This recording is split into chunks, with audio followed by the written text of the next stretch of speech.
This Okay, we're conference will recording. now be recorded. There's Michelle. One more and we can convene. Michelle, you're a board member too? Yes, I am. Okay, thank you.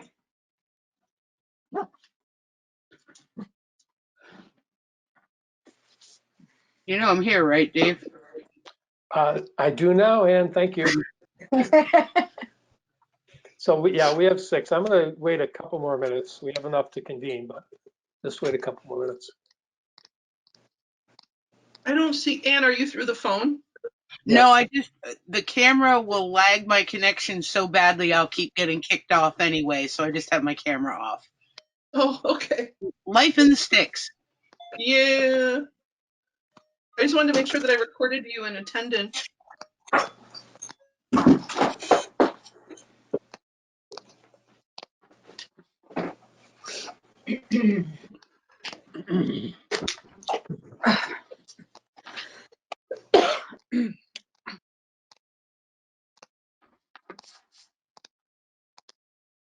Hey, Deborah, what's your last name? I'm taking attendance. I'm the board recorder.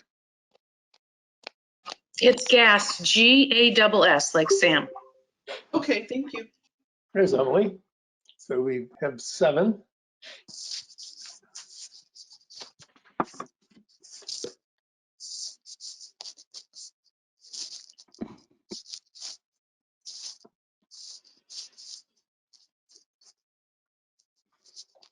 Emily, Michelle, we're just waiting a few minutes for, see if we get a couple more board members. There's 7 of us now. Liz, Tim, and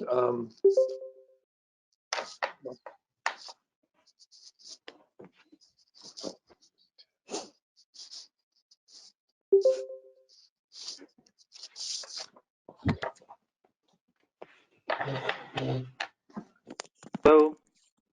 Hello, it's Kelly. Hi. Hello. Hello. Hi. This is Tim Maciel. hi, Tim. Are you coming on? Are you calling in? I have to call because I just found out that my operating system doesn't support GoToMeeting. Oh, okay. Okay. So you're caller 1 on our control panel.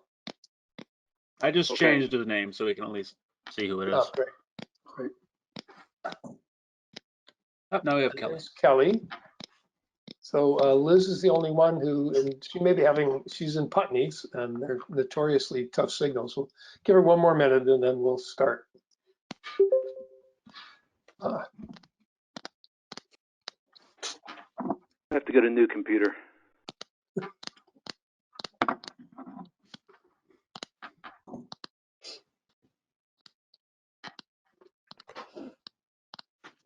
I'm going to try my iPad.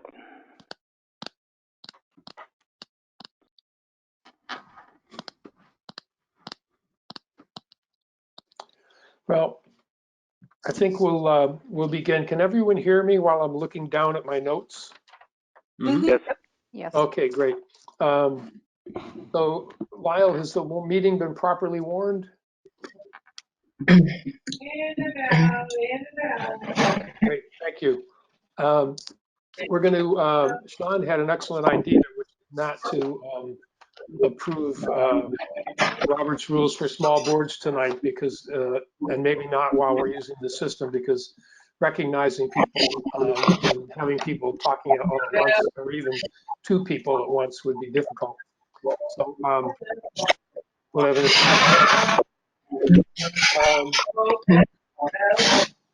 I would say, why don't we all mute unless we're going to talk? yes, please. I'd just like to tell you that I just got an email from Liz saying she lost the link, so I've just sent it to her, so she should be here quickly. Okay, great. Okay, and I hope that's where the distortion was coming from. At any rate, what we're going to try to do tonight is ask people to raise their hands and put it in front of your face, because you can't, well, you can see your faces, but sometimes if you raise your hand, it doesn't necessarily make it to the screen. So raise your hand, or if you're on the phone or for some other reason you can't connect with us, or you aren't recognized, then just go ahead and speak up. but we'll try to, and the other option is to type something and to type a note to Thomas in the chat box saying you'd like to be recognized if for some reason we're not getting you. So let's see. Did I officially convene us? I hope so.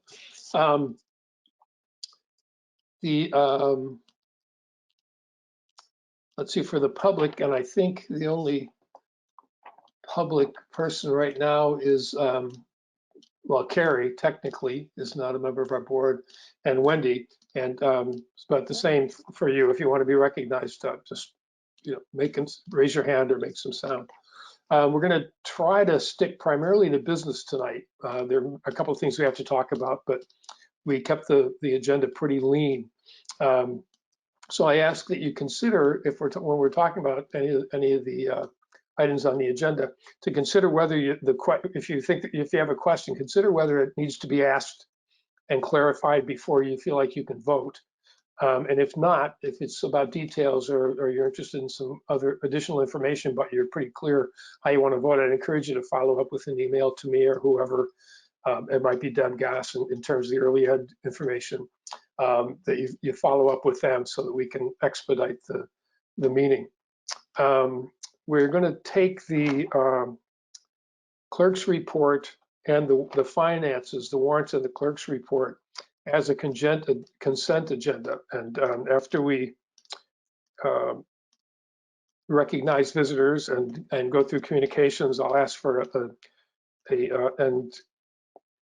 I'm sorry, before we do those things, I'll ask for consent agenda for the minutes and for the warrants as presented on the agenda. And we'll just go through with that, and then we'll go through with the rest of the agenda, see if we have committee reports, and then on to the old and new items. So any questions before we get started on the nuts and bolts? This is a brave new world for us. Okay, then I would entertain a motion to approve the minutes of March 4th, March 10th, March 17th at the 5:30 meeting, and March 17th, the 7:05 meeting, and also the ratification of warrants of March 9th, March 16th, and March 23rd, and payroll of March 13th. Kind of a motion and a second, please. So moved. Thank you, Second. Ann. Thank you, Thomas. Moved by Ann and seconded by Thomas. All those in favor, please raise your hand. Aye. Hand is raised. 3, 4, 5, 6. Can't see your hand. Oh, there it is. Okay, great. Thank you. Any opposed? Okay, seeing none, the consent agenda is approved. Next, communications. Have we had any communications that need to be shared? Oh, Emily, yes. So somebody reached out to me. I don't know if this is the appropriate time, but I want to just put it on radar and you can tell me how to deal with it. Is somebody reached out to me to ask about how the school district was going about making sure everybody had internet access, and if they were putting 5G in the schools. There's been a lot of emails to me about 5G, so maybe some clarity when it comes up when the administrators report, just so that I can respond. And maybe other people might have gotten emails like this also. Great, thank you. I suspect that while, in fact, I know she's got that and several other queries from people and issues that people are concerned about. Any other communications? Okay, committee reports, not many have met, so I'm not sure we have any reports. The Performance and Programmatic Equity Committee is postponing that report until we have a chance to meet again, which will be easier, frankly, now that we can meet online rather than trying to get together and find a space. So hopefully we'll talk later about how committees might go forward and we can get new people assigned to join committees. So are there any committee reports? Oh, we're moving right through the first page. Okay, administrative update. This is what we've all been waiting for. Excuse me. Yes. On the committee reports, the finance did accept questions. So a number of questions were answered, and there was communication with Frank. So in terms of approving the finance warrants, there have been questions and they've been answered. So if everybody's comfortable with that, I think that would be a good thing to know. Great. Thank you, Sean. Did you have your hand up and I didn't see you? No, I was. Oh, good. No. Okay, great. Thank you. Okay. Oh, Lyle. Sorry. Thank you. So I'm going to turn it over one by one to the administrators. We have a number of new hires that we need the board to approve. So I'm not sure what is easiest, David, if you want to do it by school or you want to just approve them all in a batch after each person's reported out. I'll leave that up to you to decide. I think let's do it by school so that we can approve them when, if there's an additional information needed, the administrator will already be unmuted. Great. Okay. So the other portion of the admin report is really all around the COVID-19 updates. Right. So I will now just turn it over one at a time. So let's start. I know Steve has a few. So let's start with Steve. Okay, thank you. I hope I'm unmuted. So I'd like to start with some resignations first and then move on to hiring that we've done by department. So for resignations, we do have Susan Cole, math teacher, has been with us for 1 year. She has tendered her resignation. She's actually moving to Southfield Academy, which is close to where she lives. Susan was a great teacher here for 1 year. We wish her well. That's one resignation. David, should I go through all of them first and then approve them all? Okay. Thank you. We've also got a resignation in the math department from Ms. Katie Westby. Katie has been a math teacher here and a special educator here for the past 7 years. Katie is pursuing her doctorate degree at the University of Michigan. We are thrilled for her and wish her best as well.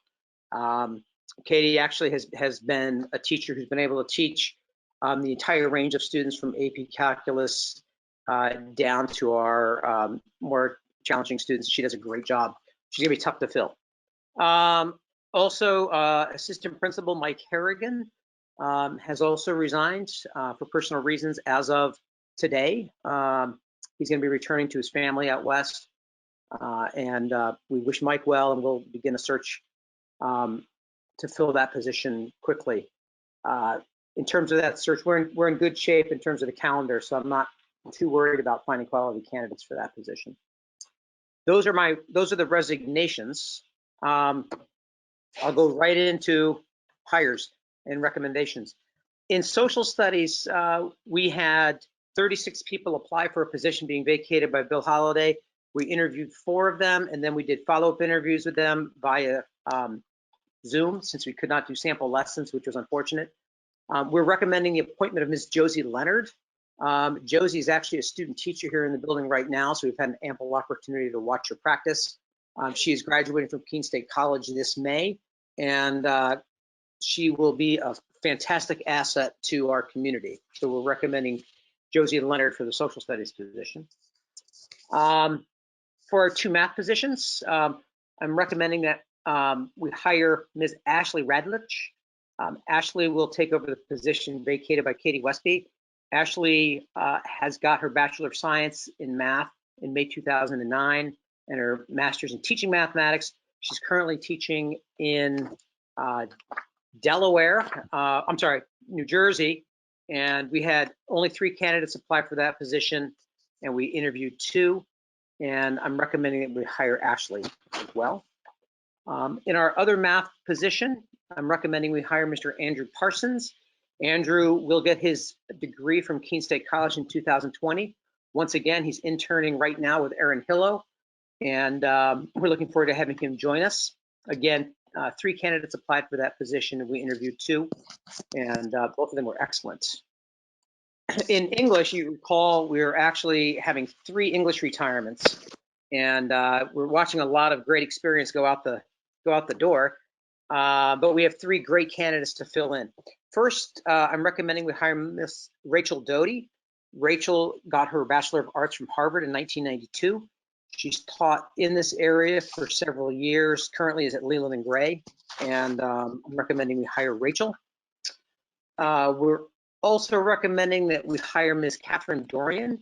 Catherine is teaching right now in Montana State University, or I'm sorry, in Montana. She got her degree from Montana State University in 2016.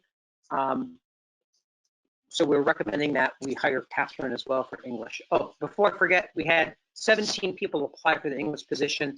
We interviewed 8 initially, and then we did 4 in the second round. All of those were done by Zoom. And finally, I'm asking that we appoint Mr. Cyrus Dudgeon as an English teacher. He'll replace Terry Apple, who's retiring at the end of this year. He received his Bachelor of Arts with major in English from Earlham College in May 2011, his master's degree from Earlham in 2012, and he has been teaching in, let me just get the state right this time. He has been teaching in New Mexico at Espanola High School, and we're looking forward to Cyrus. He comes to us with a lot of experience working with students from AP all the way across our spectrum. We're excited to have Cyrus join us. That's what we've been doing, among other things, and I would ask the board to appoint these professionals and also to accept the resignation of the other 3. Thank you. Could I have a motion, please, to accept with resignation, with regret, the resignations as presented? So moved. Second. Great. Thank you. Did you get that, Wendy? No, okay. Who made the motion, please?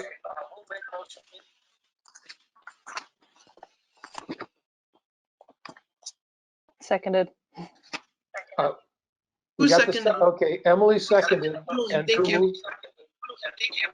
Great, thank you. I'll try to pay better attention next time, Wendy. We have a motion to approve the resignations with regret as presented. All those in favor, please raise your hand. Aye. And Tim and Liz are here now, so I think we're all here, and Ann said aye, so that I believe it's unanimous. Thank you. And now, could I have a motion to approve the BUHS appointments as presented? So moved. Thank you, Ann. Emily, second. Thank you, Emily. Ann moved and Emily seconded the motion to approve the BUHS appointments as presented. All in favor, please raise your hand again. Aye. Thank you. Everybody's hand is up. Thank you. Once again, unanimously approved. Thank you, Steve. Thank you. Let's go on to Keith Lyman, BAMS. I know he has at least 1 resignation. I don't know if Keith has any hires. Yeah. Hi, everyone. Hi, Keith. Oh, hi. So I have 1 resignation and 1 hire. The resignation is a world language teacher, Charlotte Nicholson. Her resignation is effective. I don't have the date on it, but she is no longer working with us. And I've hired a couple of long-term subs filling in kind of half. One of them is teaching the morning load and one is teaching in the afternoon. So I would ask that you accept the resignation of Charlotte.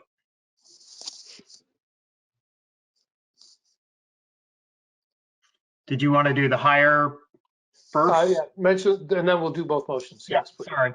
Okay. So Jake McDermott's retiring. Jake's been teaching at BAMS for many years, and we're sad to see him go. We interviewed, we screened 12 applicants for his science position. It's a 7th and 8th grade science position on Team Draco.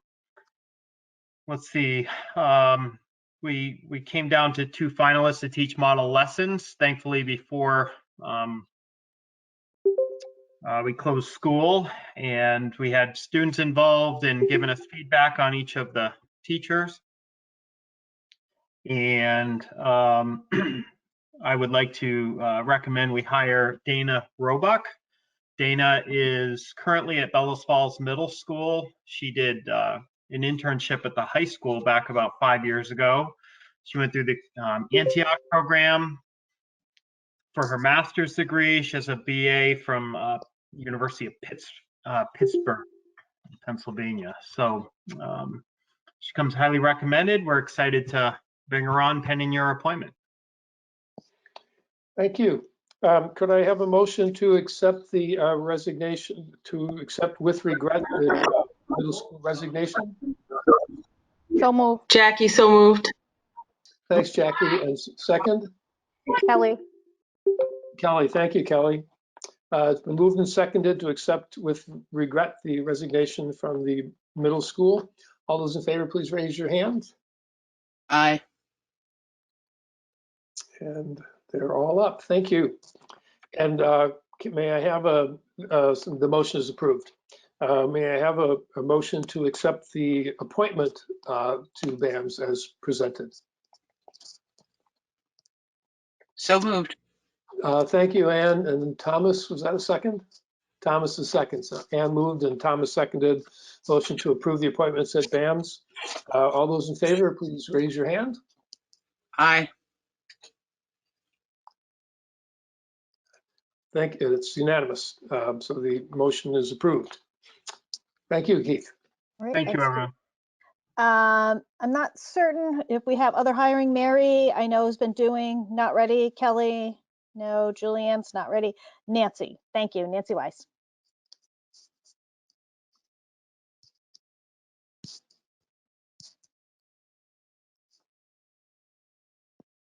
Sorry, issue unmuting. So I have 3 people that I actually finished up the work on today. They're all 3 people who currently work at WRCC. I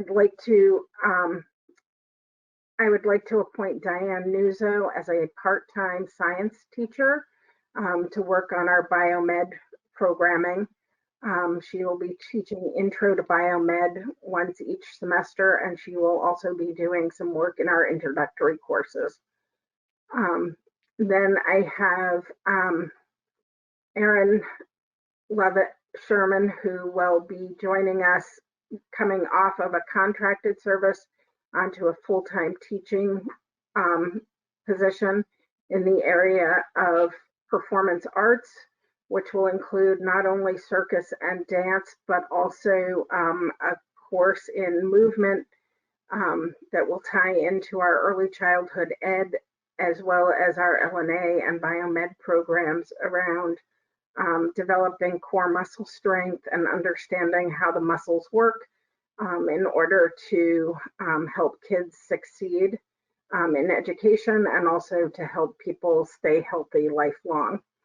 And then my third one is Kristen Viceri, who has been working as our special needs coordinator, who took my place on a 1-year contract, and I'd like to make her permanent. She's doing an outstanding job. The staff loves working with her. She is a great resource for them, and kids really enjoy working with her as well. And so I think it's important to have that continuation. So those are my 3. Thank you, Wendy. Sounds like good choices. Could I have a motion to approve the 3 appointments at the Windham Regional Career Center as presented, please? So moved. We got 2 at the same time. I'll take the second. Okay, Ann seconds. Who moved? Did someone? Thank you, Tim. Aye. Right, Tim Maciel. Tim beat you to it, Emily. Tim Maciel moved, and seconded the motion to approve the 3 appointments at the Career Center as presented. All in favor, please raise your hand again. Aye. Thank you. Unanimous again. We're good at this. So the motion is approved to accept for the appointments at the career center. Thank you, Nancy. I think that's it for hiring and resignations this evening. If I am wrong, wave at me wildly. All set? Okay, great. So that's it for the administrative portion. I'll save the rest under the other parts of the agenda. Okay, well then let's move directly to the unfinished business and the COVID-19 update from the superintendent. All right, thank you. So basically that's all any of us have been working on in the last 2 weeks. You know that we closed on a little bit earlier than the governor had closed us all. We closed that Monday. And since then, I have to say that principals, curriculum, Deb and Paul have been working pretty much nonstop on the plans that we have. So I'll respond first to Emily's question about the tech. We have a tech committee. There is nothing that the tech committee has talked about with 5G. We have collected the names of people that to find out who does have internet access and who does not. And we are working, principals especially, working with those. We have alternative plans in place, and actually not all of the work that we're creating is online work anyway. So yes, we had that in our radar and we're working on that. I wanted to talk about food. Right now we're serving food to 1,100 students. Any child, they don't have to be in our schools, any child 18 and under just has to register, and we will provide them with both lunch for the day and breakfast for the following day. We have a number of drop points that are manned by volunteers, as well as using the buses, and the buses run around midday, run their morning routes, and we're leaving food at bus stops as well. We have childcare set up for essential workers. We're taking precautions for every part of the day, taking temperatures of anyone that enters the building, sterilizing food containers as they go in and as they come out. Students are restricted to one room. We will continue this for as long as we have people that can staff it. As soon as we run out of people that can staff it, we are going to have to find alternative placements for those kids. I'm meeting tomorrow with Chloe Leary and Dora Levinson. Some of you may recognize Chloe and Dora from the pre-K childhood world. So we're going to be meeting tomorrow to determine if there are ways that they can help us with the childcare. Another focus has been on the continuity of learning. As you may know, the first few weeks have been for us really just getting systems up and running. We had anticipated, though the governor closed us only through April 6th, we had anticipated through news reports that it was going to be much longer than April 6th. So we were well on the way with a continuity of learning plan before it was assigned to us. So right now it's until April 13, it's really considered maintenance of learning. And that's what we're doing, making sure that we're helping families set up some routines that they can do at home, and keeping in touch with all of our families, reaching out if we don't hear from them, reaching out through counselors or principals, and really keeping track of who it is that we are able to get in touch with each day and who we may be missing for a couple of days. Teachers have been very creative. We've had a couple of all school sings using Zoom, where the music teacher is the one singing and the kids, we assume, are sitting at their houses singing. We've had all school meetings in the morning. We've had different people recording themselves reading stories so that the kids can listen to stories. So we're really trying to be as creative as we possibly can to ensure that we have lots of different activities and we're reaching families in lots of different ways. As I said, we know that not all families have access to internet, so we've also created packets that have been mailed or dropped through the food service bus stops. That's another way that we're reaching some families. We recognize we're not going to be able to create classroom experiences. So that's something that we're working on right now. Deb Cardane, Paul Smith, working really hard to ensure that we're doing what we can. We're going to be working with teachers. We've set up grade level meetings for teachers, so they have weekly grade level meetings so that they're talking with their peers about some of the ideas that they're doing. And next week, we're going to be really focused on what it is that we want to ensure our students know by the end of the year. So all fourth grade teachers talking about these are the things we want to make sure that we're focused on and working on. You can tell we have had a strong focus on academics, but I would have to say that our first focus has been on the well-being of our families. We have some families that are in some fragile places right now, kids that are nervous, parents that are nervous, and teachers that are nervous. And so, though I've spent most of my time here talking about academics, I would have to say that all of the information that principals are sending out, that I'm sending out to teachers and families are, you need to take care of yourself. It's really important that your well-being comes first. Not all parents are cut out to be teachers, and it's really hard for parents to all of a sudden be in that role. So we want to make sure parents know that their first job is to be a parent, and we will work the best we can to help parents and work with students in the best way we can. But mental health for us has to come first. I think that's it. You probably have some questions on what we're doing, so I'm happy to answer them. Thank you, Lyle. I'd like to kind of get a sense from the board about whether you would like to, you have questions for Lyle or stories that you want to tell, or just anything you want to share. Would you like to do that first, or would I think I'd like to hear from all the administrators, or any that have anything they'd like to add. I'm sure that the experiences have been different in every building, and this is our chance to really find out what's going on. And it's also going to be up on BCTV, so we can be sending people to see and hear this information as well. So it's up to you. If you have a show of hands, if you it's a this or that. We can do both. Which one first?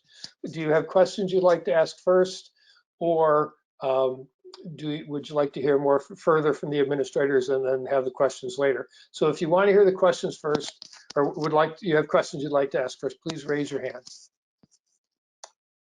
Well, we're unanimously interested in hearing from the administrators. That's really nice. Thank you. All right, so do you want me to call on them? Yeah, right. you're the boss. All right, let's go. Let's start in the north with Herb in Putney. Okay, thanks. Hi, everybody. Echoing much of what Lyle said about the academics, we're getting to it. It's not a priority, frankly, right now. What is a priority is making sure that the kids feel as emotionally secure in their remote settings. We're hearing already from kids, particularly middle school age kids, who are a little bit more vocal than their younger peers about how lonely they are in some cases. And we're doing our best to reach out and really do a wraparound for the kids and their families, trying to be reassuring that this will work out over time, but that we are there for them. And I would also add that our administrative team has spent an awful lot of time discussing how to do exactly the same thing for our teachers, how to provide reassurance and support and sort of a wraparound sort of mentality for them. This is a particularly challenging time for kids, or frankly adults, who come sort of front loaded with anxiety, or having had the ACEs background with their traumatic experiences, either in their youth or as adults. And these are, the popular term is triggers, right? So there's an awful lot of triggers embedded in everything that we're doing right now that are not present during a normal school day in a normal school environment. So those really have been our priorities. Thank you. Let's go next to Julianne, next town down.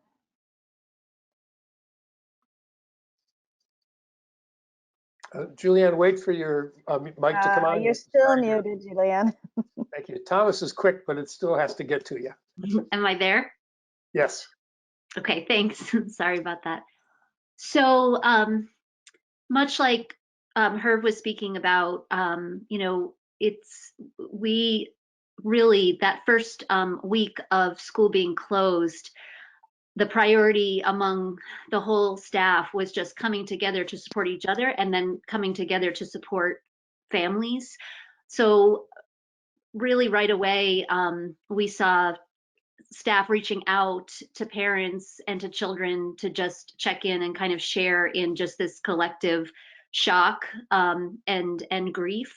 And so we've been kind of toggling back and forth, as Herb was mentioning, between really thinking about how can we provide the you know, instruction that is meaningful to students, that moves them forward in their learning, and do that in a way that is trauma informed, so that we're really prioritizing supporting families and setting routines for children and helping them engage in activities that are that really serve the purpose of creating a sense of normalcy, and allowing them to feel like they have kind of a lifeline to you know, this part of learning in this part of the world that we built with them, these relationships we've been building with them all year and in the previous years.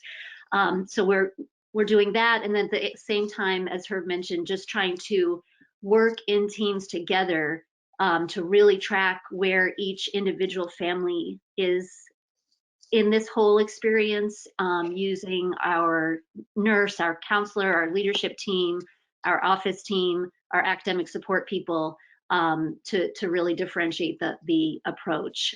So it's really causing us to, you know, work collaboratively, as exhausting as, you know, Zoom is.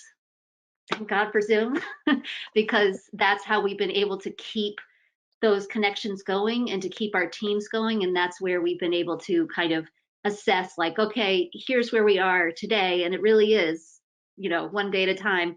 And then what do we need to think about moving forward? What's coming at us next? You know, what other supports can we provide for that family?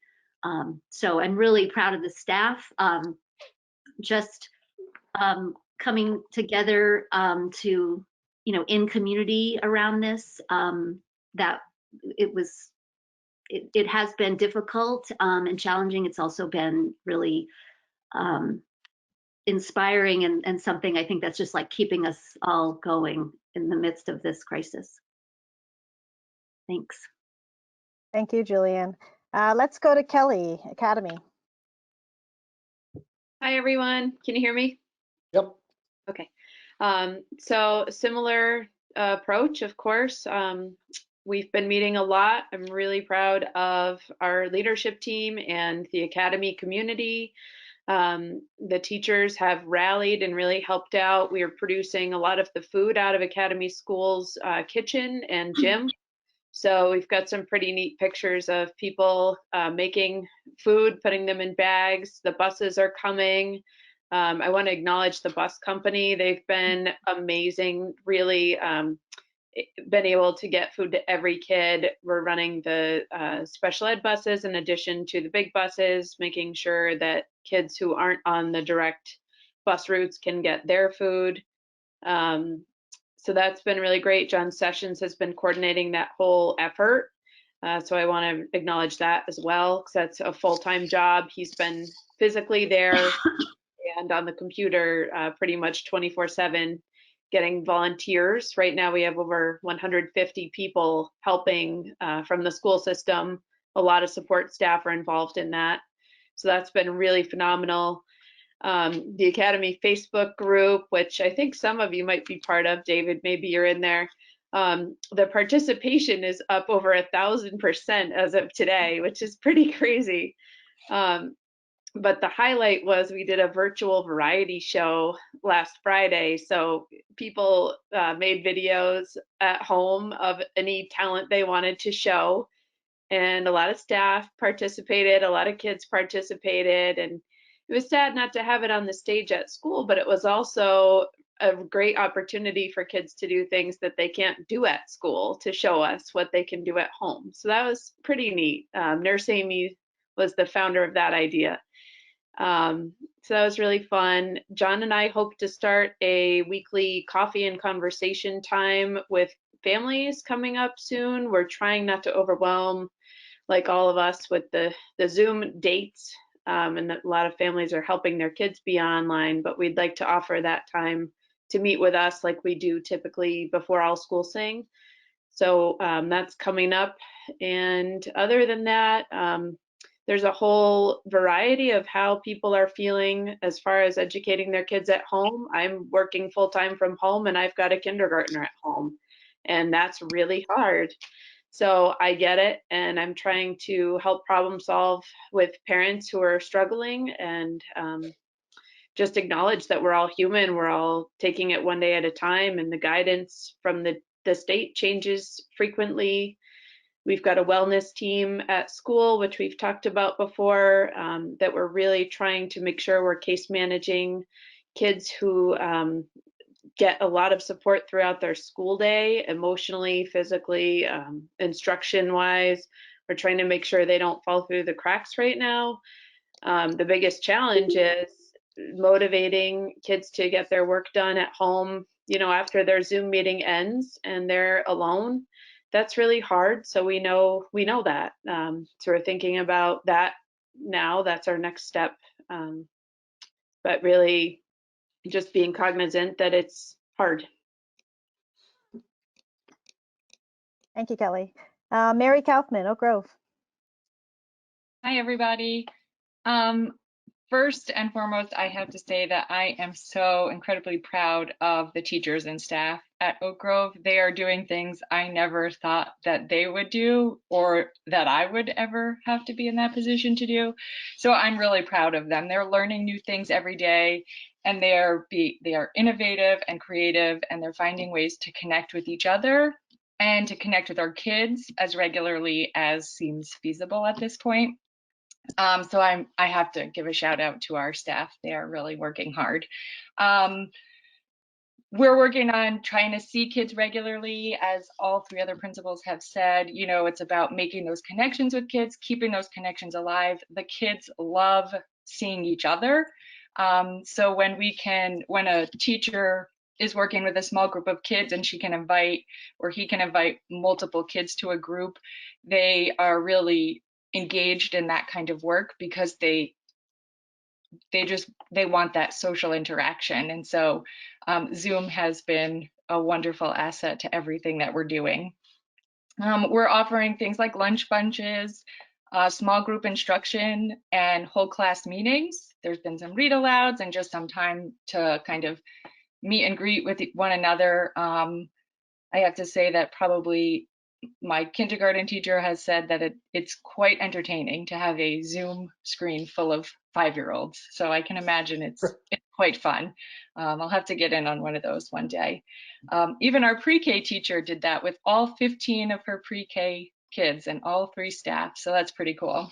We're also learning how to interact with each other when we can't be together. So much of what teachers and school personnel do is like hands-on, and we're having to figure out ways to do that from afar. So I think we're continuing that work. I have to say that the guidance that we've gotten from central office has been so helpful in all of that, and also just being able to work together as a team of elementary principals, but also our larger admin team. We really rely on one another. And that's how we can support each other, but also how we can support our families and our teachers and our students. So we really need to work together, and it's wonderful to see that we can do that. I also am working on childcare. I don't know if you want me to talk about that at all. No, okay. So that's happening at Oak Grove. But that's for another time. Yeah, so I would say things are going well at Oak Grove, and we'll continue to grow as we have been. Thank you, Mary. We're going to go to Deb Gass. EES? Hi, everybody. Can you hear me? Yes. Okay. So on March 16th, I think the first Monday following our announcement that we were closing, the staff pulled together and did a convoy of distribution of supplies to the families in all of the county who are EES families who indicated that they needed things like diapers and formula and baby food because they were hit so they were hit with this without any prior preparation, and those are things that we do provide during the time that the children are with us. We wanted to make sure that we had enough for families to carry them through last week, and I'm really proud of staff who pulled it together. We had staff, line up, and we did distribution from our Bird Street site without respecting the social distancing, and then doing a convoy. Traveling convoy distribution to our families, and the families know now that if they need any more of those kinds of things that we can provide them, and we're doing that on an individual basis. This Monday, we opened essential childcare for our EES families at 130 Burge. We have 6 children with 4 teachers. We have a team of 8 teachers, so they can overlap. And each of the 6 children are always with at least one of the teachers that they're typically with when we're up and running at full force. So the children are happy. The meals are being delivered by Cosmescus, prepared at Academy, and that's working out beautifully. Much appreciated. We're following all of the protocols that were set forth by Department of Public Health in terms of taking the temperatures of the children and the parents every day and having them come into a health station and not going into the classroom where the assessments are made on a daily basis. And as long as we can continue to have the wealth of staff volunteers to do this, we can continue, but we'll take a look at it each week and determine whether we can continue week by week. In regards to many of the other services that we provide, we are doing most and all of them virtually or remotely. So the only thing that we're really not providing at this moment, other than the essential childcare classroom, are all of the other Head Start and Early Head Start classrooms. So the services that we provide to families are happening. They're happening through Zoom. So we're continuing our foster parent support groups, our dedicated dad groups. Staff are reaching out, our family support staff are reaching out to all of our families on a weekly basis. Teachers are using Facebook group pages. So the groupings are for parents. Obviously, we have infants, toddlers, and preschool, so the children are not actually the ones who can access that. They're private groups, and every day there are activities that are delivered by the teachers, and they've become very creative. For example, on Monday, one of our teachers read the story Henny Penny in her chicken coop with a rooster looking over her shoulder at the book. Another teacher crocheted all of the fruits and vegetables from a very hungry caterpillar and used those as props while she read the story to the families. We had our policy council meeting a week ago, and we did that through Zoom.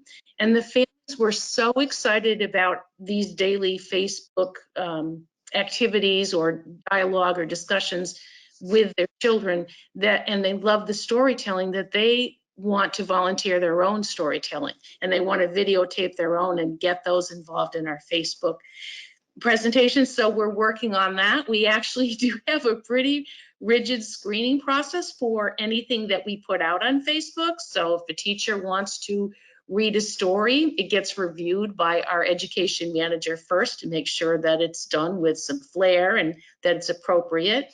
She actually sent one back to one of our teachers because she didn't feel that the teacher had enough affect in her delivery. So I warned the parents that they'd have to pass that screening if they wanted to contribute, and they're excited to do that. So that is happening.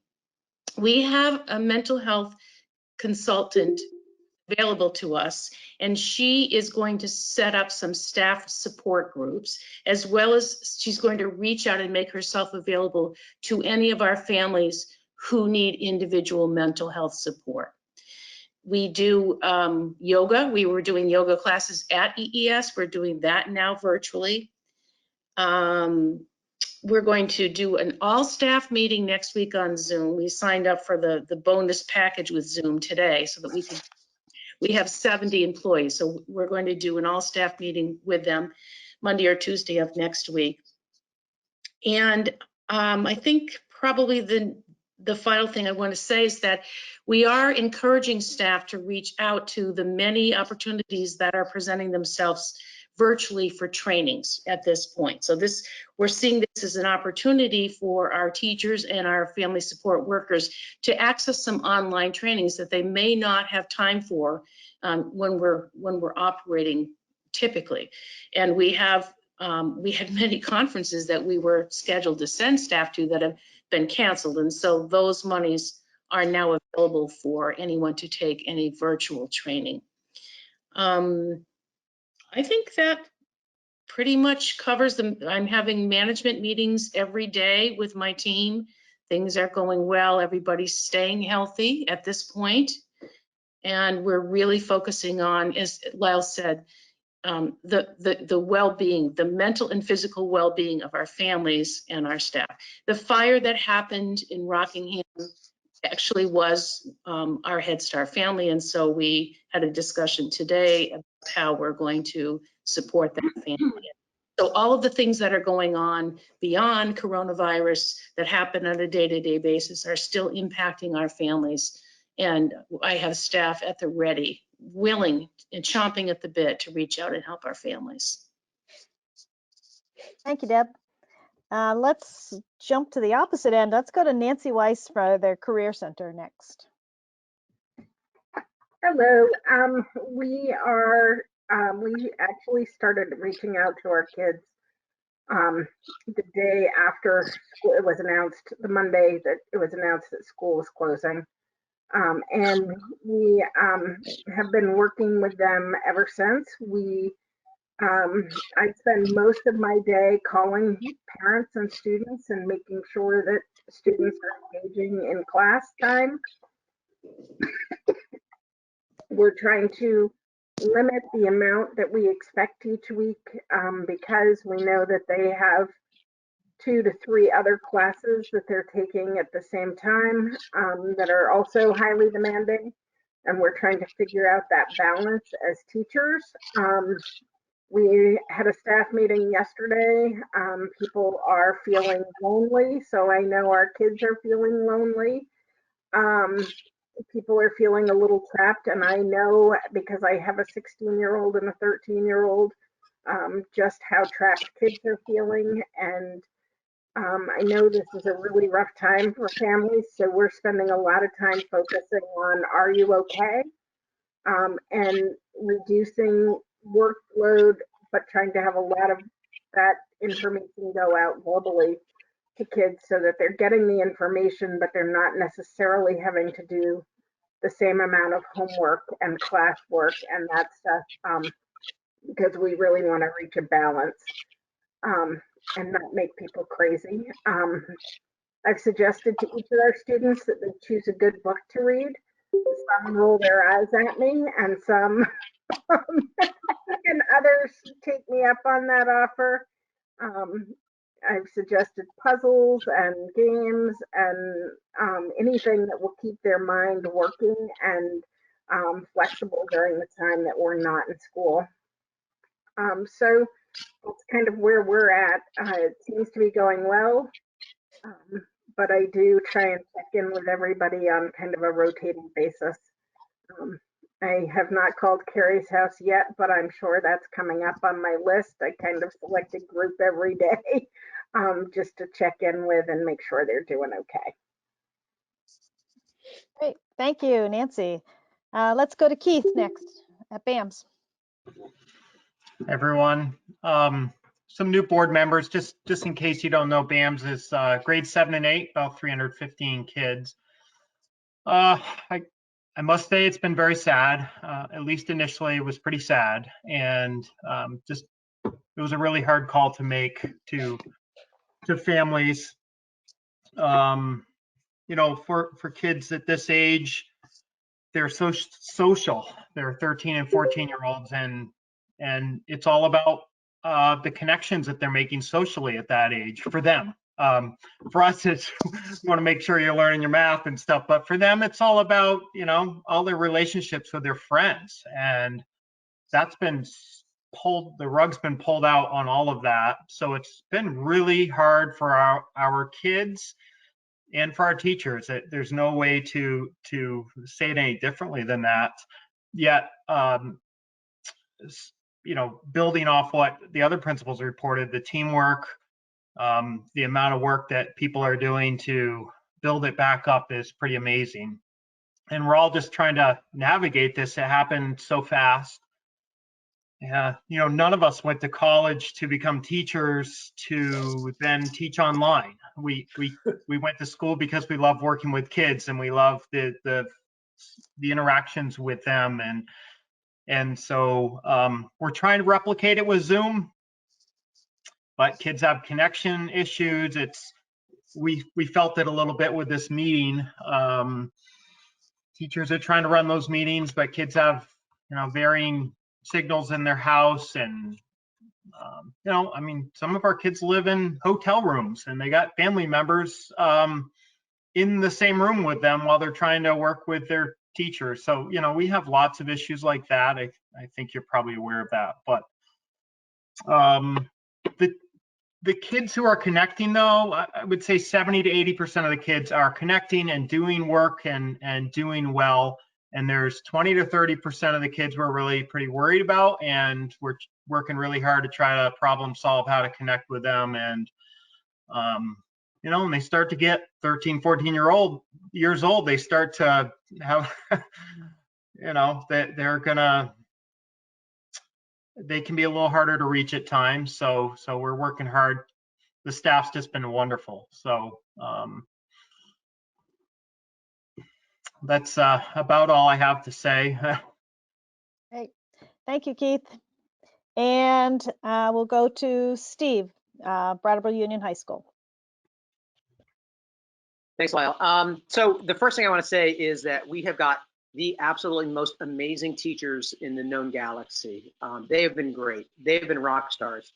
We have teachers who are first-year teachers, and we have teachers with 45 years of experience who in 1 week have transitioned from a traditional brick and mortar classroom to a virtual classroom with varying levels of success. But I really admire their spirit. I admire their dedication to their kids.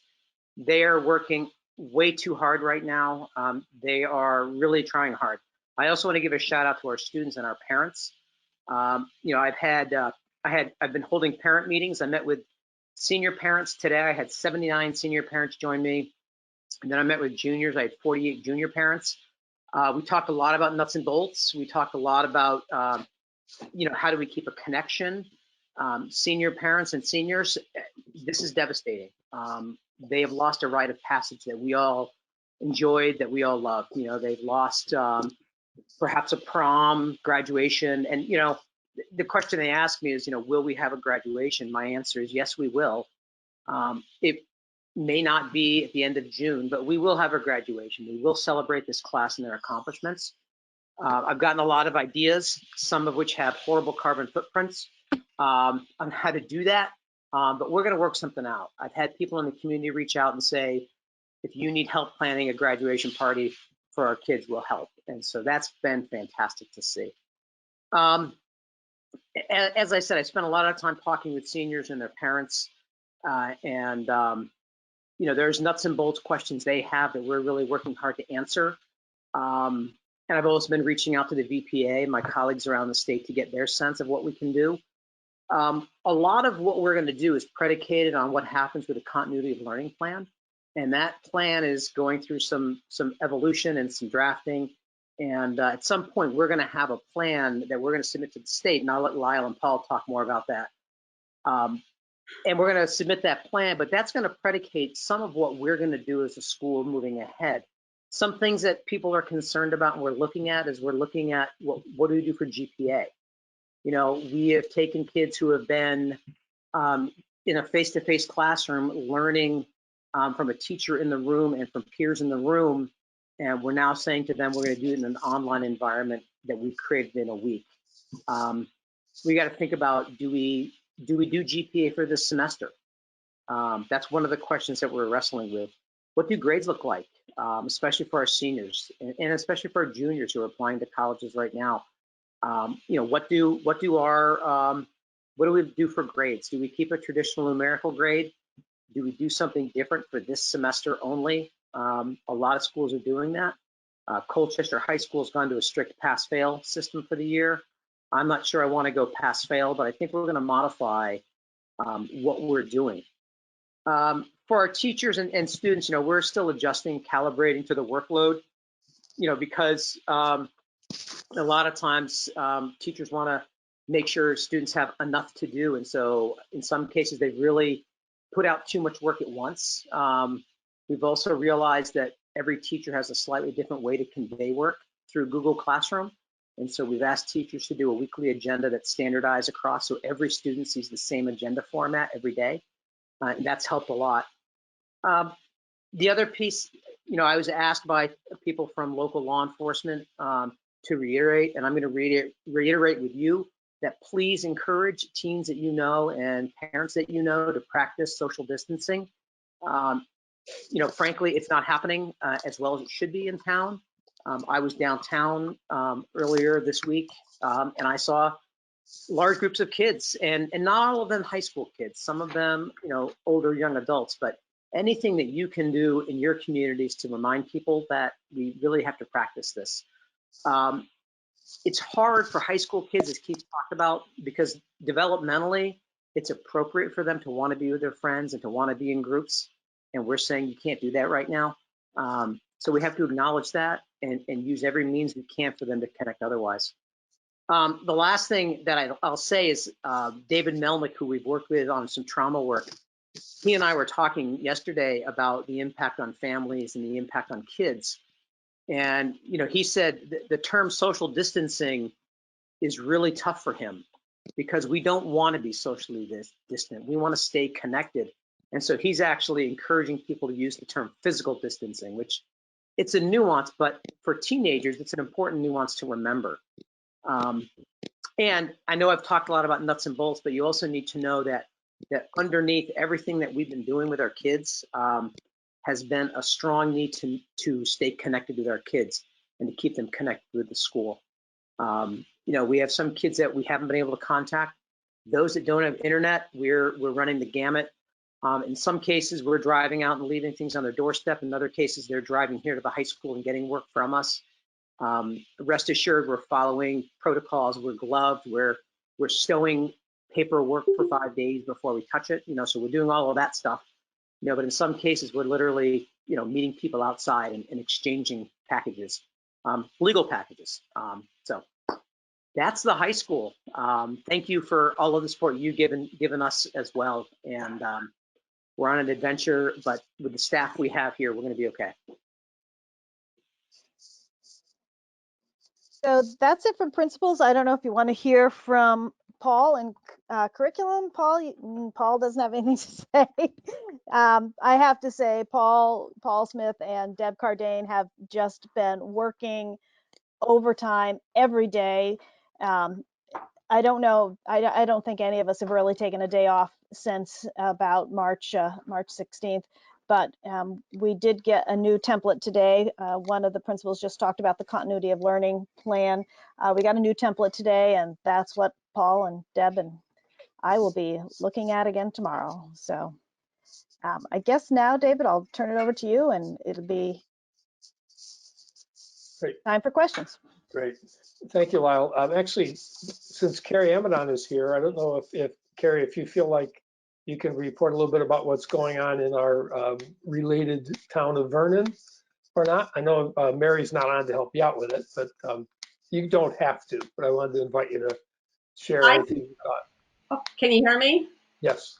Okay, I can try. I think, and correct me if I'm wrong, Lyle, I think tomorrow Vernon is doing its first teacher parade. So I guess they're starting at the school and they've publicized where they will be going. So there will be a car formation driving around to wave and beep and say hi from a distance to the elementary school kids, which I just think is the greatest thing ever. I will be at the end of my driveway. And I think they've got an all school sing set up with Joanna tomorrow as well. So they're with you all. Mary's with you doing all the same things. And, let me just make this offer. When Lyle said that not all parents are cut out to be teachers, if you need a spokesperson or a poster person, I'm your gal, because this is not easy. So kudos to everybody for pulling it off. To me, what looks seamlessly. You all might be paddling ferociously under the water, but from my point of view, all I see is you guys just moving forward. So thank you. Oh, thank you. Yeah, exactly what Carrie just said. Mary, of course, is in all of our principal meetings and leadership meetings, and we just consider them part of the district. I forget sometimes that they're not, so we continue to work with them just as we do with everyone. Great, thanks, Lyle. We have, since this is the first sort of official where you can hear each other, even though as unusual as it is, meeting for 4 of our board members, and I wanted to ask them, since many of us haven't heard their voices or even seen their faces, Jackie and Liz and Tim, and there's Michelle. Okay, your screen moved on my screen. I wonder if you folks would start us off, questions or comments or things you heard from the community you want to share, or pretty much anything. Jackie, I'd love to, why don't we start with you? You're in the middle of my screen. Oh, great. Well, is it appropriate for me to talk about things that are happening at Green Street that we're experiencing that are going well and whatnot? Mark wasn't able to come tonight, so that's perfect.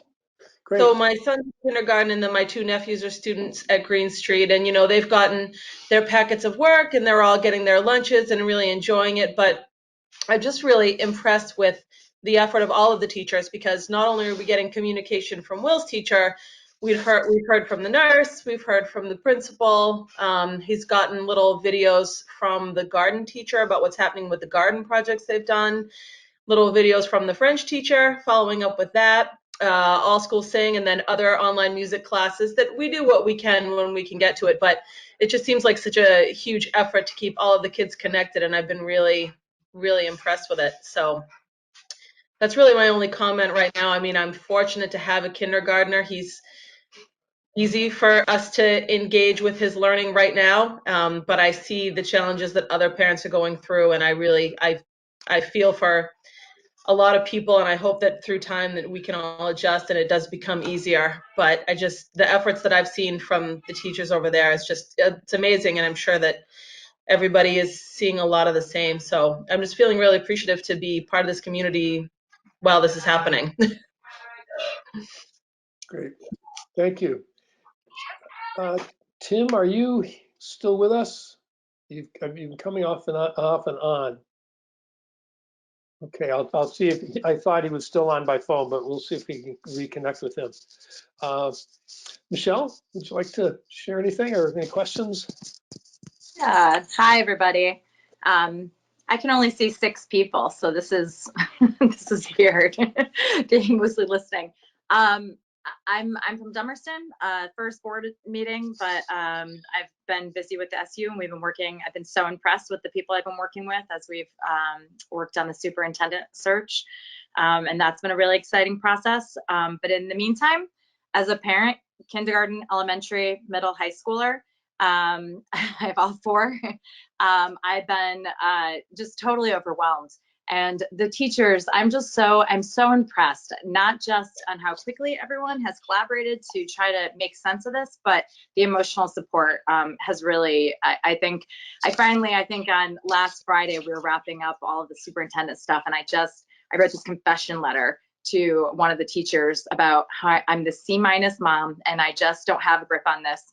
And she just, within minutes, I got this, you're an A+++ mom, There's just been so much kindness and patience, and we all need it. You know, there's this vibration of stress around everybody, and I think we needed this time to acclimate. And so I really appreciate it. I've seen other friends in different states and places that are, I mean, they have kids sitting in front of a computer for 7 hours with 5-minute breaks, and it doesn't support education. And I've just been really proud to see how this district is handling it. I think Vermont in general is probably doing a really good job, but you guys have been doing great. I'm really, it's neat to hear what all the different places, how they're making things happen and coming together. It's difficult in a rural community, but yeah, that's it. Just bravo, everybody. You guys you're working hard and it's paying off. And I think that mostly the feedback I'm hearing from a parent's perspective is that people are feeling really supported. That's what counts. Great. Thank you. That's great. Yep. Liz Adams and Putney, do you have any comments or anything to share or any questions? I really want to give a shout out to Lyle for the letter that she sent home to parents about just being with their kids and being an emotional support person at this point and not worrying much about the schoolwork, because on the different Facebook sites, there were so many parents who were just really freaking out about the whole thing. And I think that I took that letter and I pasted it all over Putney's to make sure everybody did see it, because sometimes they don't, you know, open an email from her. And you guys have been awesome. I can't believe how much has happened in like this 1-year cycle. Poor Lyle. But that letter hit the tone perfectly, Lyle, and I really appreciated it. My daughter did. And I know a lot of the community's members have. So you're doing a great job under terrible circumstances, but thank you. Thank you. Yeah, thank you, Liz. Tim Maciel, are you with us? Can we talk? Can you talk? I see you, but your video is very, very choppy.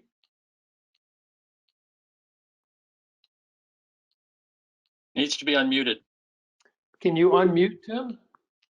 No, I see him putting his hands up. So apparently not. You might try, Tim, if you can hear me, you might try calling in, just phone in so we can get your voice. At least have that. Great, thanks. One other thing, just before I ask for other board members, Frank and Gary Parsick did quite a lot of work, I understand, on actually making this all, and I imagine Paul did too, but I heard about Frank and Gary because neither of them were available for anything else on various occasions trying to put all this together. I don't know, Frank, if there's anything you wanted to share about the technology part of things or anything else, any other observations or comments? Yes, thank you, David. Yeah, there has been a great deal of effort at the central office in a variety of levels, and I think we're making very good progress.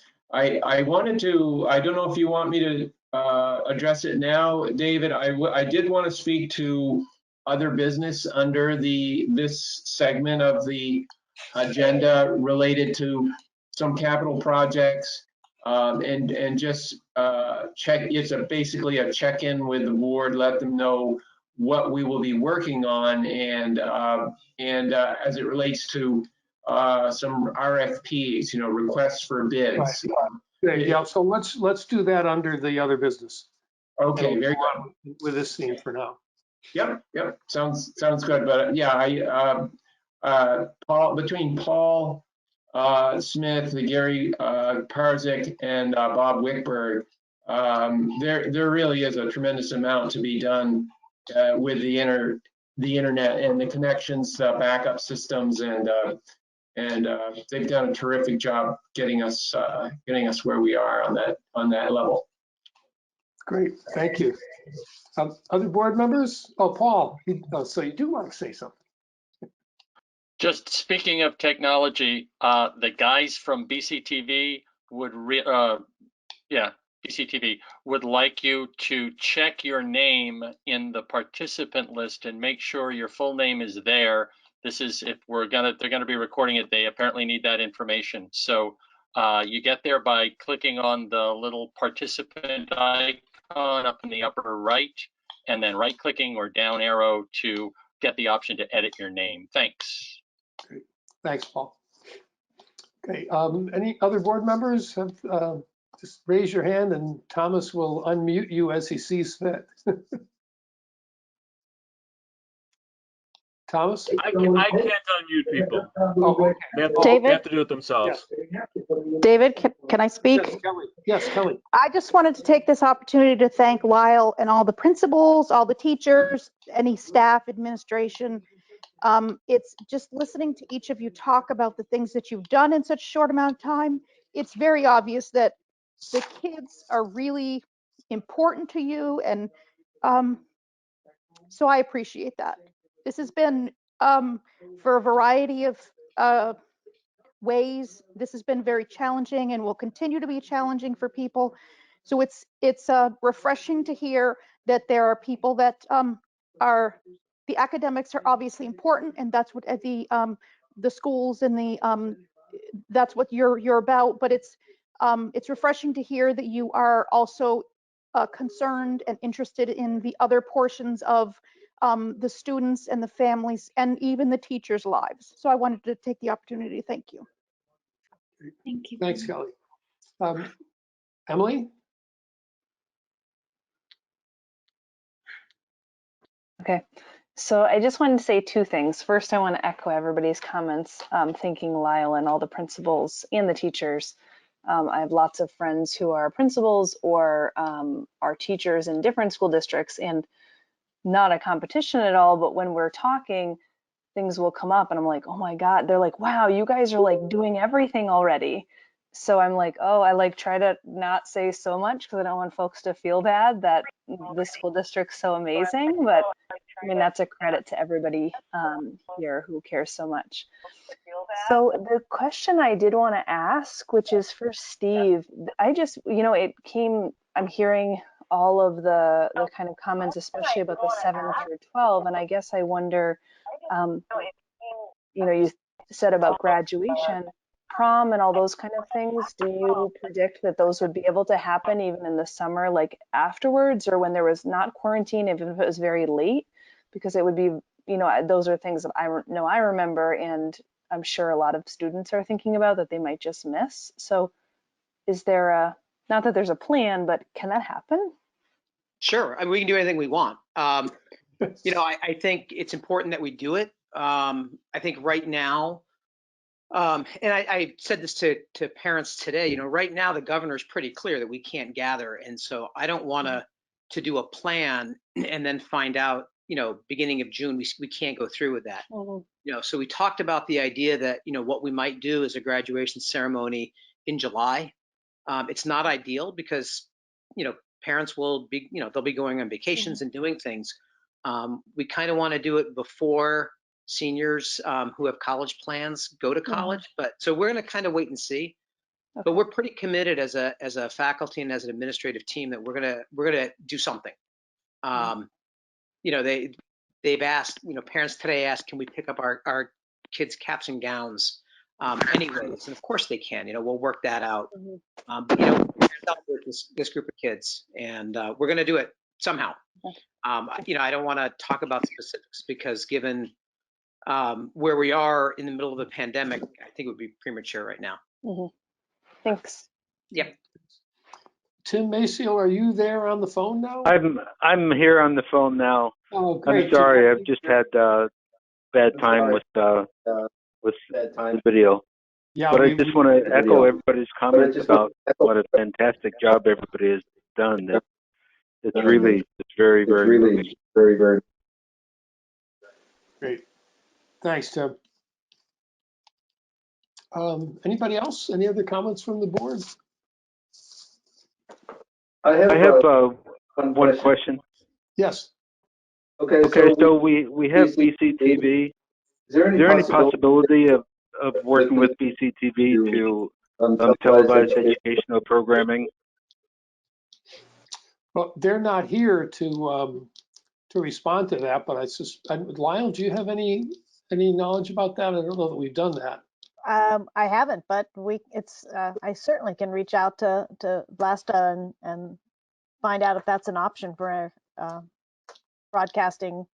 Yeah. Even if it's things like a story time or something.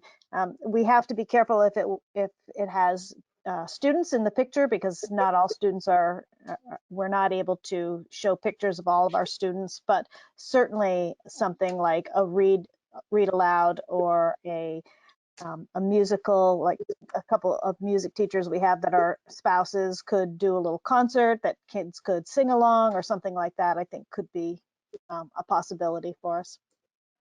Is there a possibility for older levels to see like Planet Earth, or maybe have one day for one grade level and another day for a different level? Yeah, I'll reach out to Vlasta and see, do some brainstorming with her. I can work with principals as well, and they'll like Kelly's idea about having the variety show and things like that. There might be things that we could do with that. Okay, thanks. Thank you. Okay, nobody's, oh, Sean, yes. I just wanted to say, I got together with Michaela's group at 2 o'clock today and doing the same Zoom. So that was good, the Deconstructing Whiteness group. And Friday at 1 o'clock, there will be the Guilford Leadership Council. So we'll do it in the same venue. So I just thought might be interesting people to know that.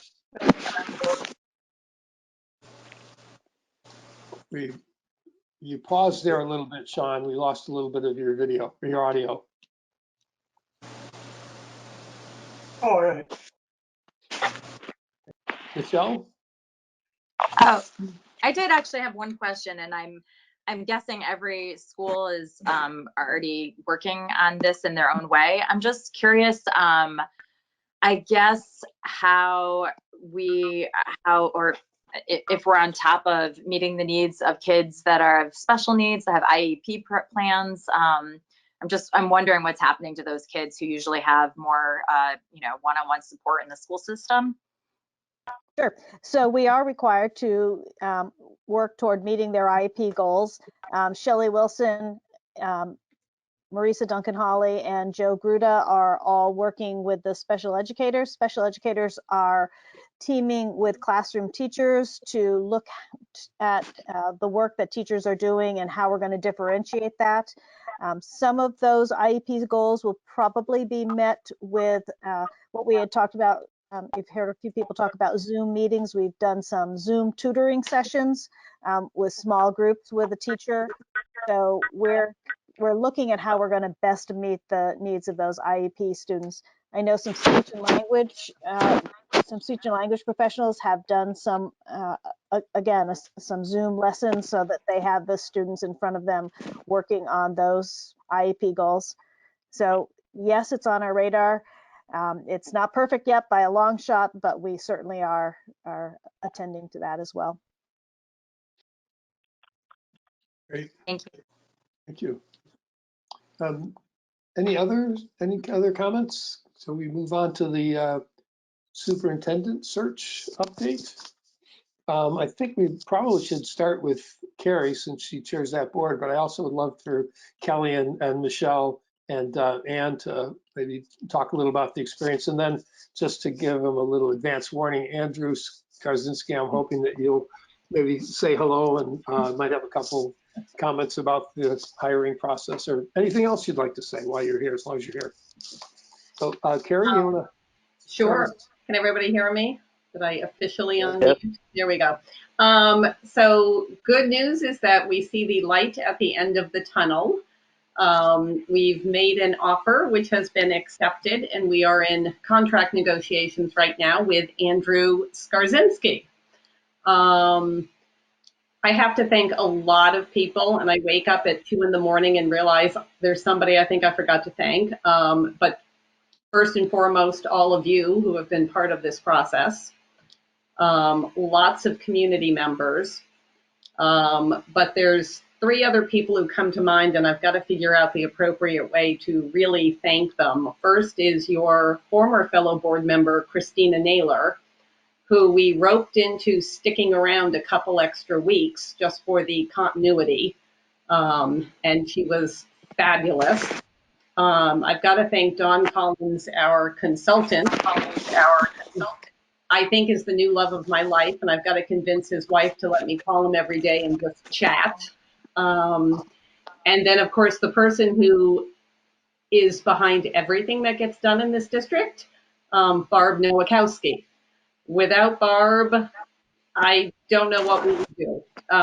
So Barb was just, every time I threw what I thought was a problem her way, she'd come back with, yep, I already did it. I'm like, okay, thank you. So I'm happy we are where we are at.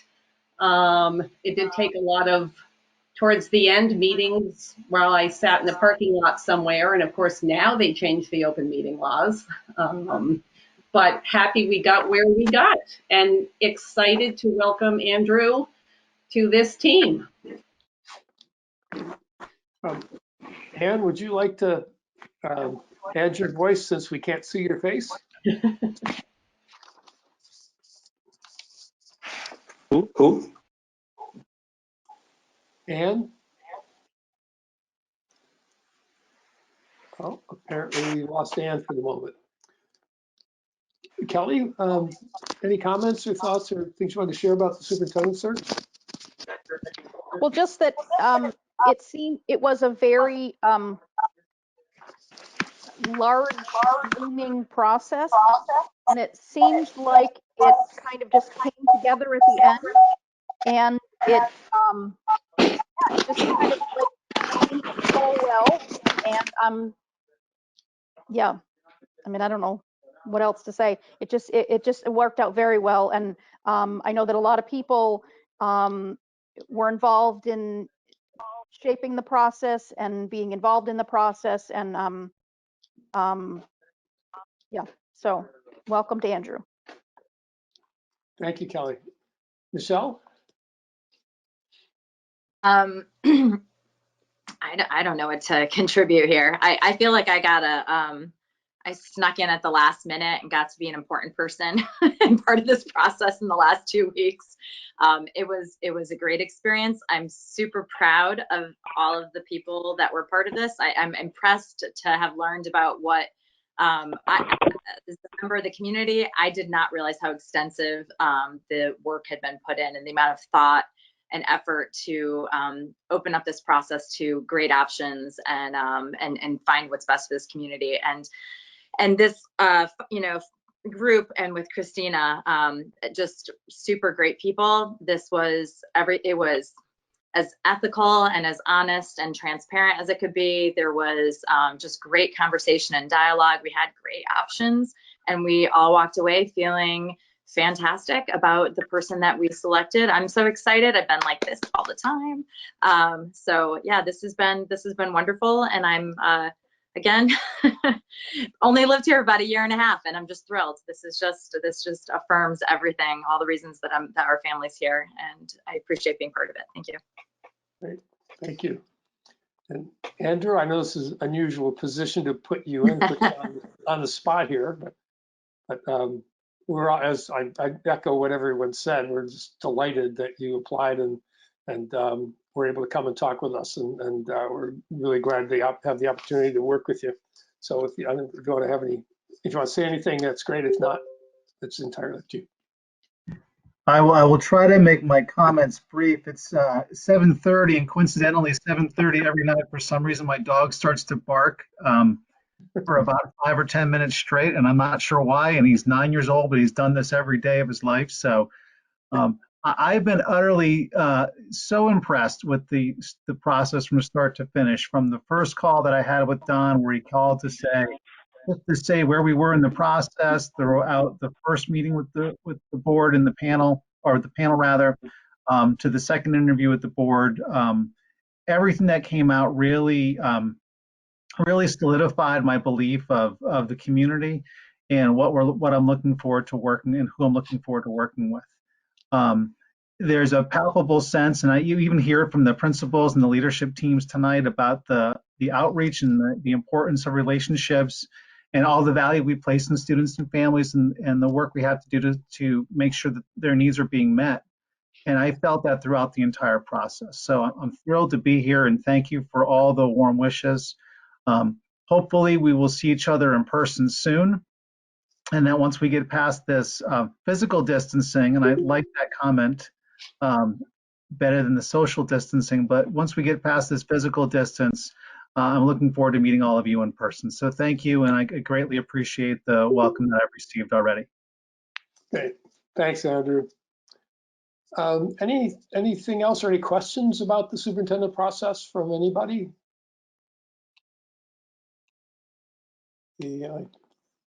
We tried to keep it as open and transparent as possible. And so there's a lot of information through the process as well, but I guess we'll move on to other business. Great, thank you.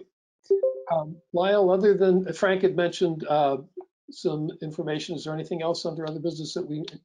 No, I think just Frank, yes. Okay, great. Frank, please. Okay, just some brief points. We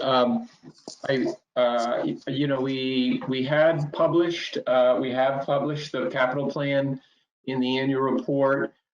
This is the time where we want to be moving ahead with specifications and requests for bids, requests for proposals.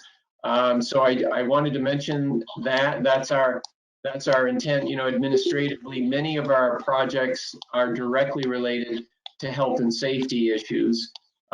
So at this point, it's really just a reminder that we have a capital plan. It's on the website. It's something that we reviewed at the board meeting, and we'll be moving ahead primarily with the roofing repairs. Dummerston, well, actually, many of the buildings have some segments of roofing, including Guilford.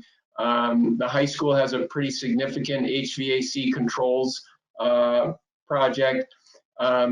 So I just wanted you to be aware that you may see some advertisements in the papers, but as we've discussed before, we would, I would review the bid responses and then make a recommendation to the board at a board meeting as to a bid award, and then we proceed from there. So these are generally pretty non-discretionary type of projects that I'm talking about, particularly the roofing and the heating system controls, the ventilation system controls. So, I wouldn't expect, as long as the bids are meet the specification, I wouldn't expect there to be, a need for a lot of analysis and or discussion. But, if there's some interest in any of that, certainly there will be an opportunity to engage in that.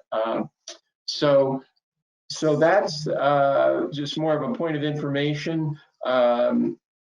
The other thing I just wanted to mention, kind of a good news, is the first phase of a controls project is really embedded in our maintenance budget. So it's actually not something that will be part of a bid, but it is work we're assigning right now in the buildings.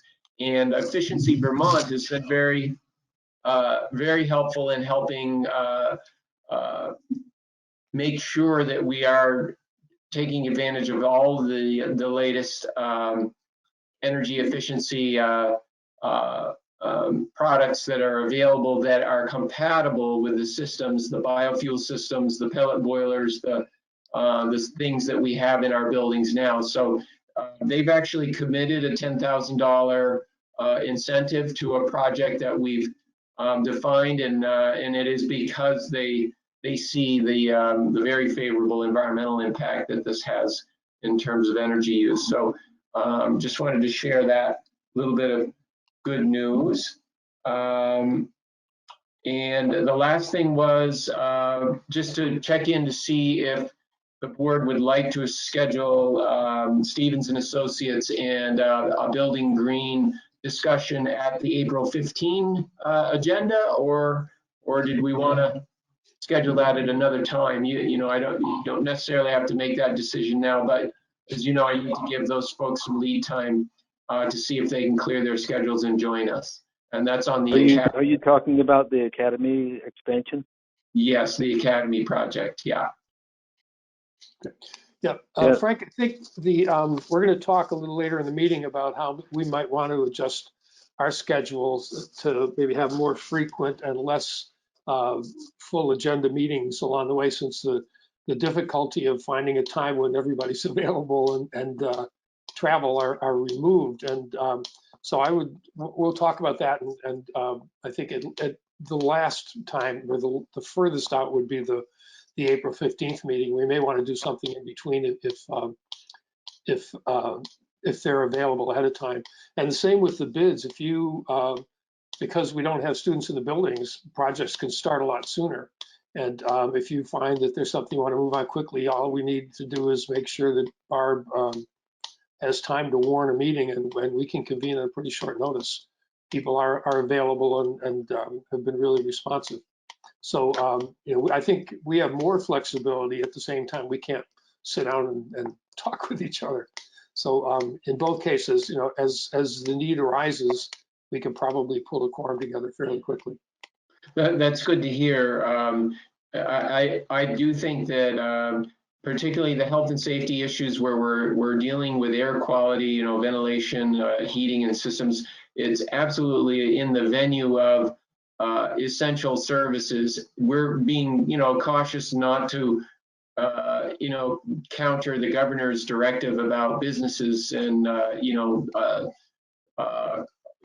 groups getting assembled in our building. So we're very careful about making sure that this is consistent with the governor's directive. But we also do think that if we can move forward relatively quickly, we'll probably get a very competitive bids, and that obviously leverages our resources, which is always important. So thanks. Great. Thank you. Any questions for Frank as we go forward?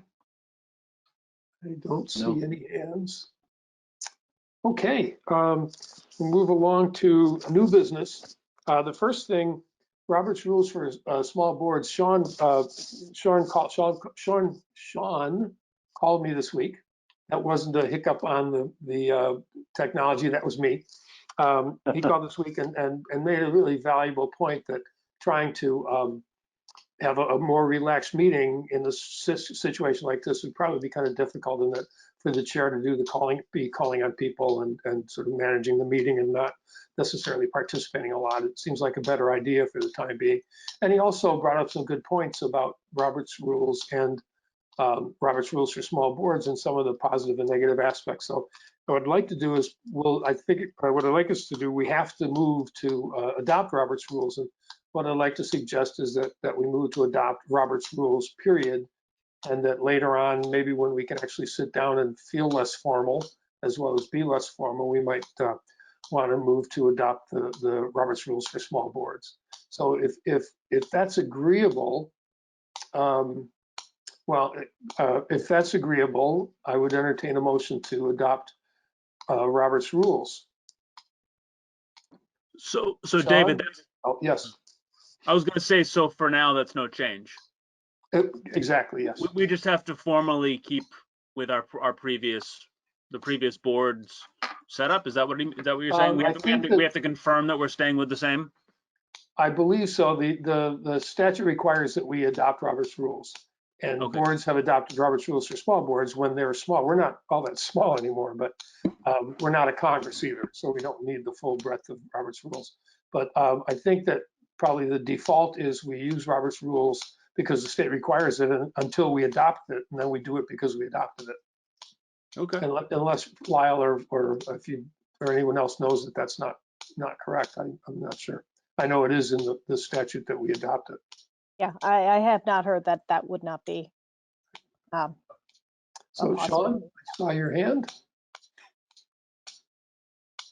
Sean, I think you had something to say.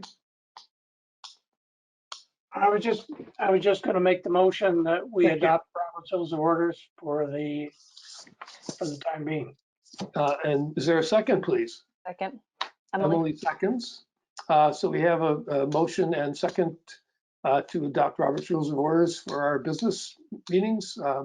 Any questions, conversation?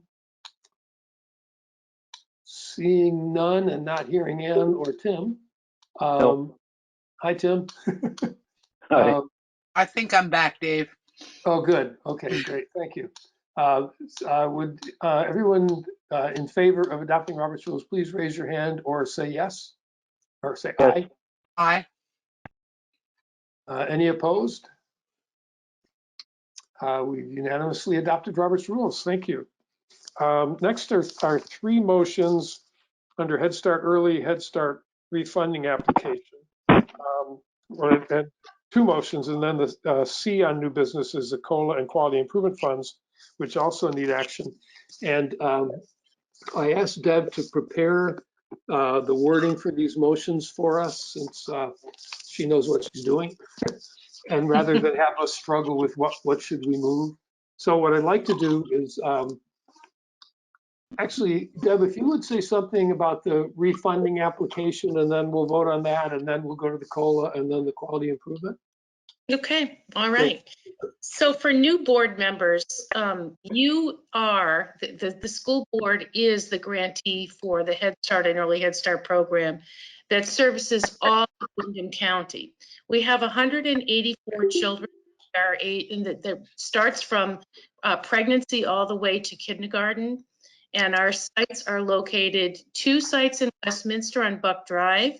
We have a classroom at BUHS, which is an early Head Start classroom, early Head Start being ages 0 to 3. We have a blended classroom with Oak Grove Pre-K. We have our Head Start classrooms located at the Canal Street School, and then our early Head Start classrooms are on Burge Street. Every 5 years, every Head Start program in the country is required to submit a fairly comprehensive 5-year continuation application. And over the course of those 5 years, every year we do an update. So there are annual applications, but this year is the biggie. And then every year, the federal agency of Office of Head Start will send teams of reviewers into our program to look at specific components of what we do. And if we successfully pass each of those segments, then we are eligible to apply for what is considered a continuation application. And that is where we are at. For those programs that may have some findings that are serious, their application becomes competitive. And so it's thrown out to the community to say, hey, if anybody else would like to do this, we're open to hearing what your proposal might be. But in the case of EES, we are in a position of being able to just submit an application for continuation. And this is a time when we might propose changes. We are not in that position this year. So basically what I'm asking for is your approval to our refunding application for business as usual. I did give you, I think probably Barb sent you all of the supporting documents. You have a strategic plan that talks about some of our goals. And there's some other documents that have more to do with the continuation application and the behavior support specialist that I'll get to in a minute. So in any event, I am asking for you to make a motion, and I should, before I say that, tell you that your governance responsibilities are shared with Policy Council. And Policy Council is comprised of sort of like the school board for EES. So we have 49% community representatives and 51% current parents. Fortunately for you, David actually sat on Policy Council as a board rep. So we might want to think about doing that again, but we won't talk about that tonight, having a member of the board sit on policy council. And we also had Jackie Reynolds as a policy council member and Liz Adams as one of the collaborative partners. So you have some knowledge in your board about Head Start. So with that being said, the policy council did approve these submissions last week. So now it comes to you, hopefully, for you to make the motion to give us permission to submit our application for $2,927,577 to serve 184 children in Windham County. So I'll stop with that. Great. Are there any questions for Deb before we look at the motion? No. Oh, thank you. So what I would like is for someone to move to approve to submit Windham Southeast School District's Early Education Services, Head Start, and Early Head Start refunding application for $2,927,577 for fiscal year July 1, 2020 to June 30th, 2021 as presented. Would someone like to move that? So moved. We had a lot of volunteers there. I saw Liz and Thomas. Liz moved motion and Thomas second. Jackie, would you like to say something? Oh, your mic was on for a sec. Okay. So we have a motion moved by Liz Adams and seconded by Thomas Nolan to submit the Windham Southeast School District's Early Education Services Head Start and Early Head Start refunding application for $2,927,577 for FY July 1st, 2020 to June 30th, 2021. All those in favor, please raise your hand or say aye. Aye. Aye. Thank you. That looks unanimous. Thank you. So that's the first of the motions. Now, Deb, could you tell us about the cost of living adjustment? Yes, and I think I included the information memorandum in your packets. Yes. Head Start has given us the opportunity to apply for, let's see, $57,440. And as you can see by the guidance, they have pretty much mandated that we do an across the board minimum 2% cost of living adjustment for staff. And in doing so, we were able to calculate that cost being $47,440, and which leaves us with $10,000, which we would like to use toward the increased cost in the healthcare benefits that we offer our staff. So the request is that you make a motion to support the application of $57,440 to provide at least 2% increase to all of the staff positions, as well as $10,000 going toward the health benefits, health insurance benefits. Any question about the cost of living adjustments for the early ed services? No. Okay, seeing and hearing none, I ask for a motion to approve to submit Windham Southeast School District's Early Education Services, Head Start, and Early Head Start request for cost of living allowance funds to be used for a 2% salary increase for all Head Start and Early Head Start employees, with the remainder to be used toward the employer's share of health insurance premium costs for a total of $57,440. Would someone like to move that, please? So moved. Thank you, Ann. Seconded by Thomas. So moved by Ann Beekman and seconded by Thomas Nolan to approve the school district's early ed services Head Start and Early Head Start request for cost of living allowance funds to be used for 2% salary increase, and with the remainder to be used toward the employer's share of health insurance premiums for a total cost of $57,440. All in favor, please raise your hand or say aye. Aye. Aye. Thank you. And any opposed? Great, unanimous once again. We've approved the submission of a request for cost of living allowances. And last, quality improvement, Deb. So again, the guidance I included in your packets, but basically every year the Office of Head Start gives us quality improvement money, and they give us some guidance around things that they really want us to target with that money. And as Herb said earlier, you know, we are dealing with a lot of families who have with children who have adverse childhood experiences, and the parents themselves have had adverse childhood experiences. And we are definitely dealing with the effects of that in the classroom. We have 2 behavior support specialist positions at EES. One is currently funded through our Head Start budget. The other is funded from the Vermont Strengthening Families Grant, and that has been supported by that grant for the last 5 years. It is ending June 30th. And so we really feel it's important that we continue to provide that support in the classroom for the children, for the teachers, and for the families. And so basically the request is to replace the loss of funding that we currently have for one of those 2 behavior support specialist positions to the tune of $60,144. That includes the benefits as well as the salary for that position. So my request is that you motion to submit $60,144 under the quality improvement opportunity to fund the behavior support specialist position. Great. Any questions for Deb? Emily? I have a question. Do you have a person in mind for that position?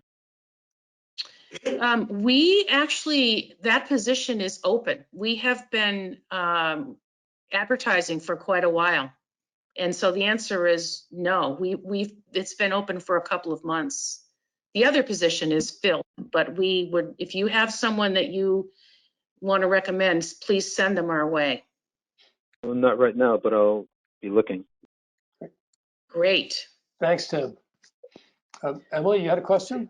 Yeah, my question is, so I didn't 100% understand. So it sounds like the quality improvement money exists, but I heard something like it might not be renewed, but we're gonna fund this position. So is it that this position would come out of the current salary and then we have to figure out a different way to fund it in the future? So what is happening right now is that this position that I'm asking your support to request funding for is currently funded through a special grant provided through the state of Vermont that's drying up at the end of June. We won't have that money anymore, which means we won't have the position anymore unless we use these Head Start federal funds to keep it going. Okay. Other questions?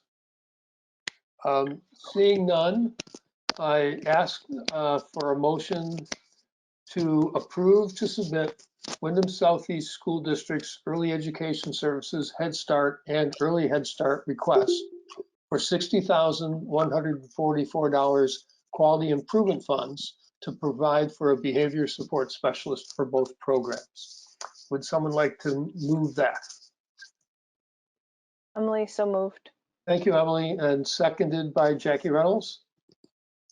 So we have a motion to approve, move to submit the Windham Southeast School District's Early Education Services Head Start and Early Head Start request for $60,144 quality improvement funds to provide a behavior support specialist for the programs. All those in favor, please raise your hand or say aye. Aye. And any opposed? And once again, we unanimously approve the motion to submit the request for quality improvement funds. Thank you, Deb. Thank you, everyone. Thank you. So we're postponing the Programmatic and Performance Equity Committee presentation We do have an executive session coming up. I just wanted to say a couple of things and a couple of questions for people to think about. I mentioned earlier when Frank was talking about RFPs and needing to meet to approve things, and obviously the Academy update as well, that we might want to choose to have shorter, more frequent, shorter meetings.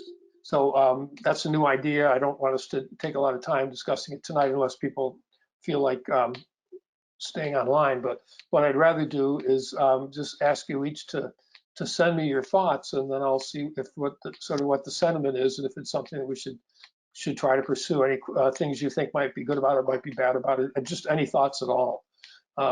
Again, we could have one meeting for a half an hour to hear from the Stevens people, or we could have one for a separate meeting for 45 minutes to get an update on assessment policies or special ed, or we need to at some point set our own goals. I'm not sure if we'll be able to have a formal retreat this summer, so we may want to have a few short sessions to talk about those kinds of things. So that's a little of what I was thinking about.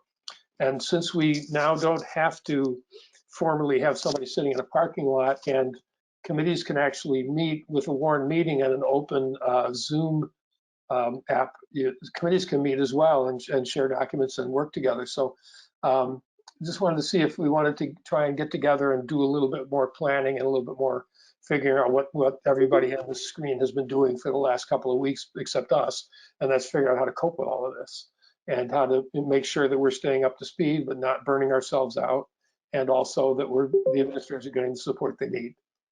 So I just wanted to, and Lyle has a comment. I just want to make sure everybody remembers we have an executive session next week on Thursday at 6, and a training tomorrow at 4. So we will have some shorter meetings coming up. Right. So we have them coming anyway. Yeah. So again, unless somebody has thinks it's a terrible idea, if you would just send me your thoughts about how we might structure our time together going forward until we don't have to anymore, I guess. Great. So then let me put this aside. Can I ask one question, David? Yes, Emily, go ahead. So my question is so PPEC obviously is postponing their presentation, or the Programmatic and Performance Equity Subcommittee is postponing, and we're going to plan a meeting. But I guess my question is when are people choosing the committees that they're on, and is it fine to be operating? For example, if I'm going to go plan a meeting for PPEC, I'm operating under the assumption that the people who used to be on it are still on it. Is that like okay, because it hasn't kind of been done in a public forum, or how does it all work? Well, we've never had this before. So, okay. I mean, I'm assuming that we can carry over those memberships from board to board. There are 4 new members, and I think I've heard from 3 of them on what the committees that they're interested in. I think what I'll try and do is connect people with the current chairs, and so you folks can talk about it, and we can get the committee staffed. But again, that's something that we could also spend 20 minutes doing together on a Zoom meeting as well. Okay, I just want to make sure I'm including the right people when I reach out to calendar things. So thank you. Great, thanks. Okay, is there any other business before we go into executive session? Other thoughts or concerns? Okay, then I would like to move that we enter executive session to discuss is this personnel, Lyle? Yes. Yes, personnel under VSA Title 1313A1F, where the board has determined that premature general public knowledge would clearly place the school district or people involved at substantial disadvantage. Invited into the executive session are Lyle Holliday, Superintendent of Schools, and Steve Perrin, the principal of Brattleboro Union High School. And any other, I'll be back in a sec, Wendy. Any other? I have a question. Just a sec, Wendy, please. Lyle, anybody else need to? Okay. Just Steve and me are good. Thanks. Yes, Wendy. Are you coming back? Just to adjourn. Okay. Will you let me know what time you've adjourned? I Your will email? let you know. Yep, Because I yep. can't I can't join your executive session, so I have to close. Yeah, I'll send that phone and the motions, the 3 motions we just passed. Someone That would else be have? great. Yep. I have a question. We're only coming back to adjourn, so I'm going to stop the recording of the video here. Okay. Yes. Yep. All right. Bye, everybody. Bye, Carrie. Thank you. Okay, I think I need a second to the motion and a vote to go to the executive session. Emily seconds, and all those in favor, please raise your hand or say aye. Aye.